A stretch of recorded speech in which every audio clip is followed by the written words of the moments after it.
Знаете ли, че днешните младежи са в челните редици на опазването на ценните ни гори чрез инициативност и предприемачество? Младите хора се заемат с опазването и съхраняването на горските екосистеми в този така бързо променящ се съвременен свят. Инициативността е проактивно действие за идентифициране на проблеми или възможности и предприемане на стъпки за справяне с тях. Предприемачеството включва разпознаване на възможностите и поемане на пресметнати рискове за създаване на иновативни решения или бизнес. Най-често срещания пример за инициатива, подета от младежите, е организирането на събития, художествени изложби, прожекции на филми или музикални фестивали, които подчертават значението на природата и горите. Винаги можете да почерпите вдъхновение от други проекти, например един литовски проект, наречен Let's Do It Near the Sea. Нека да го направим до морето. По време на това събитие хората използват огради и шпунтове, за да предпазят дюните от отмиване. Освен това, те събират боклука от брега и се наслаждават на други фестивални дейности – филми, концерти и други. Можете да предприемете и други инициативи. Например, станете доброволец в местен фонд за земи или отдел за паркове и отдих.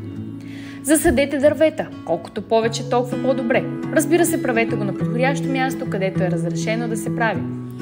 Подкрепяйте организации за опазване на горите, например Фондация ТРИ, природозащитна организация.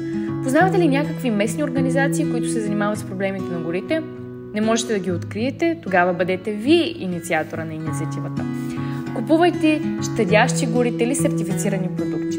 Изисквайте по-добро етикетиране на продуктите, за да знаете дали са устойчиви, сертифицирани и безопасни за природата.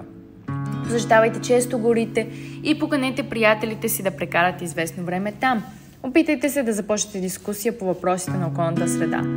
Научете децата на горите чрез книги и изследване на открито. Споделете любовта си към горите с другите, вероятно дори чрез социални медии. Бихте ли искате да бъдете фактор, който оказва влияние? Това е вашият шанс сега. Просто запомнете, че вашите действия могат да дадат сила не само на вас, но и на другите. Вие сте по-силни, когато правите нещо различно. Започнете днес. Започнете сега. Надяваме се този модул да ви е бил изключително интересен.